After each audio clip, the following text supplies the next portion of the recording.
सभी को नमस्कार। स्वागत है हमारे YouTube चैनल सेल्फ स्टडी पर। आज 15 तारीख है। एडमिट कार्ड आपके रिलीज हो चुके हैं। 14 जून को कल रात में 11:30 बजे लगभग एडमिट कार्ड आए हैं।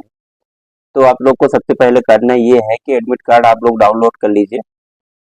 उसका प्रोसेस मैं बता रहा हूँ कि कैसे डाउनलोड करना है। सबसे पहली बात, आप अगर गूगल में जाएंगे, वहाँ पर यूजीसी नेट टाइप करेंगे तो आप डायरेक्ट यूजीसी नेट के होम पेज पर आ जाएंगे और होम पेज पर आपको ऊपर चलता हुआ नजर आएगा। सबसे पहली बात तो ये नजर आएगा कि एडमिट कार्ड से रिलेटेड जो प्रेस रिलीज हुई है वो आप डाउनलोड कर पाएंगे। वो किसी काम का है नहीं ज़्यादा आपका काम है, ऊपर वो चलता हुआ आएगा डाउनलोड, एक सिटी आएगा, फिर उसके बाद डाउनलोड एडमिट कार्ड आएगा जो ग्रीन कलर से आपको ऊपर चलता हुआ नजर आए। तो वहां पर आप क्लिक करेंगे। उसके बाद सिंपली आपको आपको जो एप्लीकेशन नंबर है, एप्लीकेशन नंबर उसमें टाइप करना है। एप्लीकेशन नंबर टाइप करने के बाद आपका डेट ऑफ बर्थ टाइप करना पड़ेगा और आपका कैप्चा कोड करेंगे इसमें आप टाइप। उसके बाद आपका ये एडमिट कार्ड आपका जारी हुआ होगा। उसके ऊपर ध्यान रखिएगा रेड कलर से लिखा होगा आपका। अगर फोटो साइन नहीं दिख रहा है तो आप फिर से री डाउनलोड करें तो उस बार फिर आपका साफ सुथरा दिखाई देगा। तो ये प्रोसेस रहेगी। इसके अलावा आप लोग अगर डायरेक्ट वहाँ जाके नहीं कर पाएंगे, मतलब डाउनलोड थोड़ा सा दिक्कत होगी, तो मैं आपको डिस्क्रिप्शन बॉक्स पे लिंक प्रोवाइड कर दूंगा जिसके माध्यम से आप लोग सिंपली डाउनलोड कर पाएंगे आपका अपना एडमिट कार्ड। इसके लिए या फिर मैं अपना टेलीग्राम चैनल पर भी लिंक डाल दूंगा। उसके लिए आपको ज्वाइन करना पड़ेगा टेलीग्राम चैनल सेल्फ स्टडी नाम से। और बाकी मैं पोस्ट में भी डाल दिया हूँ, फोटो डाल दिया हूँ किस तरह से हमारा एडमिट कार्ड डाउनलोड करना है। तो आप वहाँ जाके लिंक ज्वाइन कर पाएंगे और वहाँ से डायरेक्टली आप ज्वाइन कर सकते हैं। अब ये तो रही एडमिट कार्ड जारी हो गया उसके संदर्भ में बात। उसके बाद आप लोग को थोड़ी सी जानकारी मैं ये देना चाहता हूँ कि अब एडमिट कार्ड आपके जारी हो गए हैं। अब आपको करना क्या है, आपके पास पूरे के पूरे बचे हैं। आज का पूरा दिन है 15 तारीख, 16 तारीख, 17 तारीख। 18 तारीख का मैं कुछ भी नहीं बोल रहा हूँ क्योंकि 18 तारीख का आपका एग्जामिनेशन है। उस दिन आप कुछ कर नहीं पाएंगे। कुछ कर नहीं पाएंगे मतलब कि हम पढ़ाई के संदर्भ में बात कर रहे हैं कि अब क्या करना है आपको। तो इसमें सबसे बड़ी बात यह है कि अब आपको नया कंटेंट कुछ भी नहीं पढ़ना है। नया कंटेंट नहीं पढ़ना है कि अरे यार थोड़ा सा चलो करंट अफेयर पढ़ लेते हैं कुछ, और जो नहीं पढ़े है उसको, क्योंकि उसको पढ़ने से बहुत मतलब रहेगा। जो आपने अभी 1-1.5 महीने पढ़ाई कर लिया है उसी में से जो आपके एग्जामिनेशन में आना होगा और आपके दिमाग में जो हो मतलब चीजें चली गई हैं उन्हीं में से उनको यूटिलाइज करके उनको किसी तरह रिवाइज करके आप अपना काम चलाएंगे। ठीक है। तो सबसे बड़ी बात यह है कि नया कंटेंट पीछे आप मत भागिएगा। अब 3 दिन है तो आप अपने जो नोट्स बने हुए हैं उसको रिवाइज करेंगे। सबसे पहला काम, अगर जिसके पास नोट्स है तो सबसे अच्छी बात है, नहीं है तो आप क्या करेंगे, किताबें हैं जो ना, तो किताबों में आप सबसे पहले आप आधे घंटे ये छांटिए कि सबसे इम्पोर्टेंट कौन है। क्योंकि पढ़ते पढ़ते आपको भी पता हो जाता है कि इम्पोर्टेंट टॉपिक कौन से हैं और इम्पोर्टेंट टॉपिक से कहाँ कहाँ से क्वेश्चन आने की संभावना रहती है, आप खुद जानते हैं। तो खुद से आप इम्पोर्टेंट टॉपिक छांट लेंगे। जैसे मान लीजिए पेपर 1 है तो उससे आप ये टारगेट कर लीजिए कि हर यूनिट से हमको कम से कम 4 इम्पोर्टेंट टॉपिक छांट लेना है। उसके बाद उनमें पढ़ाई करना है। ठीक है। क्योंकि 3 दिन बचा है हमारे पास। तो अब आप ज़्यादा मत करिएगा कि मतलब नया नया चीज़ें पढ़ें। 4 इम्पोर्टेंट टॉपिक और जो सबसे आपके स्ट्रांग हैं उनको करिएगा, क्योंकि उनसे ये होगा कि आपका जितना बनेगा ना तो वो और स्ट्रांग हो जाएगा। वहाँ से क्वेश्चन अगर आएंगे तो गलत होने की संभावना बहुत कम हो जाएगी। ठीक है। और ऐसे ही आप अगर पेपर 2 में जाएंगे तो सारे सब्जेक्ट मान लीजिए 10 यूनिट है तो 10 यूनिट में 10ों यूनिट में आप मत भागिए। 10 यूनिट का के पीछे आपने खूब भाग लिया, खूब पढ़ाई कर लिया। अब ये आपको करना है कि कोई 3 यूनिट 3 यूनिट के आप अभी 15, 16, 17 3 दिन में आप बहुत बेहतर कर सकते हैं। बहुत बेहतर का मतलब कि अगर उससे क्वेश्चन आते हैं तो आपके 90 टू 100% तक एक्यूरेसी हो सकती है। ऐसा उन 3 यूनिट को पढ़ लीजिए। पढ़ा तो पहले से है पर वो यूनिट जहाँ से इजी पोर्शन है और जहाँ एक ये रहता है कि हाँ यहाँ से इम्पोर्टेंट है आना, जैसे मान लीजिए मैं बात करता हूँ, कोई सब्जेक्ट है, मान लीजिए पॉलिटिकल साइंस, ठीक है, तो पॉलिटिकल साइंस में आपको कैसे करना है कि आप कौन कौन से यूनिट अभी, मतलब 3 यूनिट, 2 4 यूनिट, कैसे कौन कौन से यूनिट कर सकते हैं। तो सबसे पहले अगर आप जाएंगे वहाँ पर, तो एक यूनिट है, पहले यूनिट तो मान लीजिए थ्योरी वाला है, पॉलिटिकल थ्योरीज है, उनको अभी आप रख दीजिए साइड में। एक यूनिट है इंडियन पॉलिटिकल थिंकर, इसको आप बहुत अच्छे से पढ़ लेंगे क्योंकि उससे क्वेश्चन बहुत सारे आते हैं। इंडियन पॉलिटिकल थिंकर हो गए। फिर उसके बाद आएंगे आप, यूनिट आएंगे पब्लिक एडमिनिस्ट्रेशन, ज़्यादा बड़ा नहीं है तो वहाँ से क्वेश्चन आने की संभावना रहती है, तो उसको कर सकते हैं। पब्लिक एडमिनिस्ट्रेशन के अलावा भारत का संविधान अगर आपने पढ़ लिया तो वहाँ से 14 से 15 क्वेश्चन आने वाले हैं। उसमें आपका इंडियन पॉलिटिकल सिस्टम किस तरह से है, इंडियन पॉलिटिकल इंस्टीट्यूशन किस तरह से है, तो वहाँ से क्वेश्चन आप अगर इंडियन कॉन्स्टिट्यूशन को पढ़ लिए।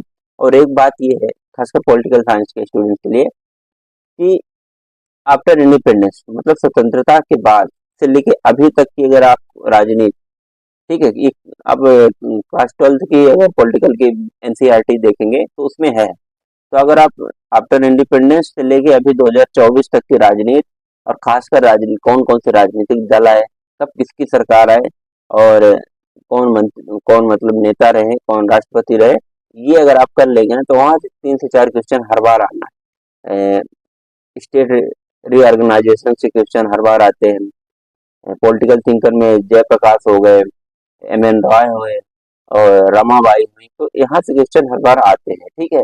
तो आप लोग इंडियन पॉलिटिकल थिंकर कर लीजिए, संविधान वाला पोर्शन भारत का कर लीजिए, और आप अब वेस्टर्न पॉलिटिकल थिंकर में कुछ कुछ लोगों को करना जरूरी है, जैसे प्लेटो हो गए, अरस्तु हो गए, मैकियावेली हो गए, ये जो बहुत फेमस है, जो मतलब जिनका नाम आपको रेंडमली याद है, उनको कर लीजिए, ठीक है। हार्ट्स, रूसो, कार्ल मार्क्स को आप थोड़ा सा देख लीजिएगा। तो इनको आप जो अब एकदम लाइट में रहता है, आपको अपने दिमाग में भी होगा कौन कौन सी चीजें एकदम उभर के आए हैं, तो उनकी उभरी हुई चीजों में अब आप 3 दिन काम करेंगे। उसके अलावा जो चीजें पीछे छूट गई हैं, तो उनके पीछे अब नहीं भागना कि अरे यार हमसे ये नहीं बनता, उससे कुछ होने वाला नहीं, उसमें आप मतलब खुद को फ्रस्ट्रेट करोगे, खुद को इरिटेट करोगे, उससे अच्छा ये है कि आपको जो चीजें स्ट्रांग है उस पे ही काम किया जाए और उसको और बेहतर किया जाए। ये रहेगी मतलब आपका 3 दिन के लिए स्ट्रेटजी। और चौथी बात, दूसरी बात ये है कि अब आप लोगों को बहुत सोचना नहीं है कि यार पता नहीं अब 3 4 दिन बचे हैं, अब क्या करें, कि हो ही नहीं पा रहा है। बहुत लोगों को ये होता है कि पूरे साल भर पढ़ाई करते हैं, 6 महीने पढ़ाई करते, बहुत अच्छे से पढ़ाई करते हैं, लेकिन लास्ट के 3 दिन होते हैं जो ना, उसमें थोड़ा सा वो लोग अपना ब्रेक कर देते हैं पढ़ाई को। तो ये सबसे बड़ी गलती है, ये कभी मत करिएगा। ये मैं एग्जाम्पल के साथ कभी आपको समझाऊंगा इससे क्या नुकसान होता है, और बहुत बड़ा नुकसान होता है। क्योंकि आपके जीवन में क्या है, आपने 6 महीने पढ़ाई किया, 2 महीने 3 महीने बहुत तेजी से लगे, सब कुछ झोंक दिया, लेकिन 3 दिन आपको ये लगता है आप क्या पढ़े हैं यार, अब तो आप पढ़ने से कुछ नहीं होगा। लेकिन मैं ये बता रहा हूँ कि आप पढ़ने से भी बहुत कुछ होता है, 3 दिन पढ़ने से भी बहुत कुछ होता है। उसमें आप, क्योंकि उस समय आपका दिमाग जो होता है ना, सब कुछ एब्जॉर्व करने के लिए बहुत तेजी से रेडी होता है। आप लोगों ने कभी देखा हुआ कि बंदा 2 महीने में एक किताब को खत्म नहीं कर पाता, लेकिन कभी कभी 2 दिन में वो किताब को खत्म कर पाता है। 2 महीने में वो क्यों नहीं करता, क्योंकि बहुत स्लो उसको दिमाग चलता है और वो सोचता है कि ठीक है कर लेंगे कर लेंगे, और और वही लास्ट की एग्जामिनेशन के 2 दिन में उसी किताब को पढ़ सकता है और पढ़ता है। हमने कई लोगों को देखा है और हमने इसको महसूस भी किया है।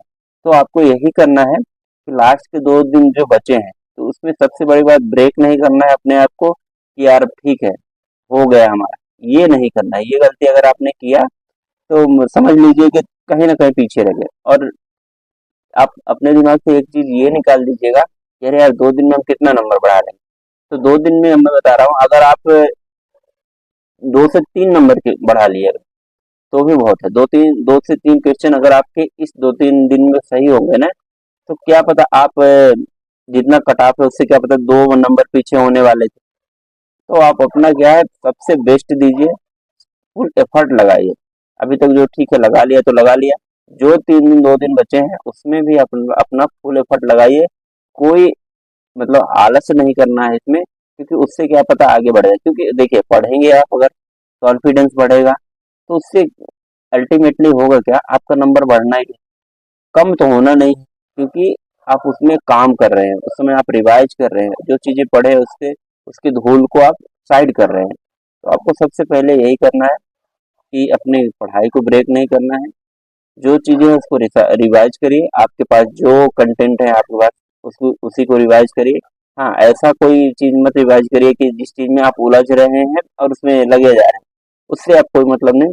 जो चीज आपको याद है, जो कंटेंट आपको याद है, उन्हीं में काम करिए, और बस 2-3 दिन करने आइए। उससे क्या होगा, आपका कॉन्फिडेंस आएगा, और कॉन्फिडेंस ही आपको एग्जामिनेशन निकालता है। क्योंकि सारी चीजें हम लोग को मालूम नहीं है। आप अगर देखते होंगे यूजीसी नेट का ये क्वालिफाई करने के लिए कितना, लगभग 60 से 70%, बहुत हुआ किसी सब्जेक्ट का 60 60 to 65% में आपका नेट जेआरएफ क्वालिफाई हो जाता है। अगर ऐसा होता है कि नहीं हमको सारी चीजें आना है, तो आपका 80%, 90% इस तरह नहीं जाता ना। इसमें यही है कि आपको केवल क्वालिफाई करना है ये एग्जामिनेशन, और उसके लिए आपको 60 से 65% के बीच में नंबर लाने होते हैं, वो आपके आराम से आ जाएंगे। और खुद पे बिलीव रखिए, आपने जो पढ़ाई किया है उससे क्वेश्चन आना ही आना है, और आपने जो मेहनत किया है वो आपको ये 18 तारीख का आपका सफल होगा। इस विश्वास के साथ आप लोग पढ़ाई करें, और अपने आप को सबसे बढ़िया बात कि इस जो 2-3 दिन का है, रूटीन अच्छे से रखें। जिस शिफ्ट में है आपका एग्जामिनेशन, उसके हिसाब से आप अपने दिनचर्या को ढाल लें थोड़ा सा, कि हमको कब सोना है, कब उठना है। आपके स्वास्थ्य को ठीक ठाक रखिए, पता चले कि लंबा पेपर आपको देना, 3 घंटे पेपर देना थोड़ा बड़ी बात होती है। आप अगर मोस्टली देखते होंगे तो 2 आवर्स का पेपर होते हैं, लेकिन 3 घंटा आपको बैठना पड़ेगा, तो आप बोर नहीं होना है अक्सर। क्योंकि कई बार ये होता है कि बोर, वहाँ लगता है यार 3 घंटे कितना बैठे, बहुत ज्यादा बोर हो जाए। तो बोर नहीं होना है आपको, क्योंकि लंबा पेपर है, तो उसके लिए आपको मेंटली प्रिपेयर होना सबसे बड़ा, मेंटली प्रिपेयर होना इम्पोर्टेंट है। और फिजिकली आप अपने आप को ठीक ठाक रखें, ठीक है। तो इतना ही मेरा मैसेज है। उसके बाद आप लोग पढ़ाई करिए, बेस्ट ऑफ लक आपके एग्जामिनेशन के लिए, बढ़िया से एग्जाम दीजिए। उसके बाद आप लोग जरूर बताइएगा कि कैसा आपका रिजल्ट रहा है। आई होप सबका रिजल्ट, मोस्टली लोगों का अच्छा ही रहेगा, जिनने थोड़ा सा भी ईमानदारी से किया होगा पढ़ाई, ठीक है। एक वीडियो मैं लेके आऊंगा कि आप मतलब आप कैसे इसको पेपर को अटेम्प्ट करेंगे, वो आपको आज 16 या 17 तारीख को, 16 तारीख को शाम तक आपको मिल जाएगा, how to attempt question paper. और उसमें बहुत स्मार्टनेस के साथ अगर पेपर को अटेम्प्ट करेंगे, तो आप निश्चित रूप से 4 से 5 नंबर अपने आप को बढ़ा सकते हैं एग्जामिनेशन में। तो वो वीडियो आप देखिएगा जरूर, ठीक है। बाकी आप लोग सब लोग अपने हिसाब से पीजी स्टूडेंट हैं, पोस्ट ग्रेजुएशन के बाद नेट देने का मौका मिलता है, तो आप लोग सब काफी अंडरस्टैंडिंग है आपके अंदर, मेच्योर है, तो आप लोग सब समझते हैं कैसे टैकल करना है एग्जामिनेशन को। बाकी मैं अपने व्यू से एक बार बता दूंगा आप लोग को। बाकी वही है, आपके लिए फिर से best of luck, all the best. इंतजार रहेगा आपके कमेंट का कि क्या रिस्पॉन्स आता है एग्जामिनेशन के बाद। और अभी आपको कुछ डाउट अगर है तो बता दीजिए, कि मतलब एग्जामिनेशन से रिलेटेड, एडमिट कार्ड से रिलेटेड, और मैं लिंक डाल दूंगा उसमें, तो आप लोग डाउनलोड कर पाएंगे, ठीक है। तो मिलते हैं फिर अगले वीडियो में। धन्यवाद, नमस्कार, जय हिंद।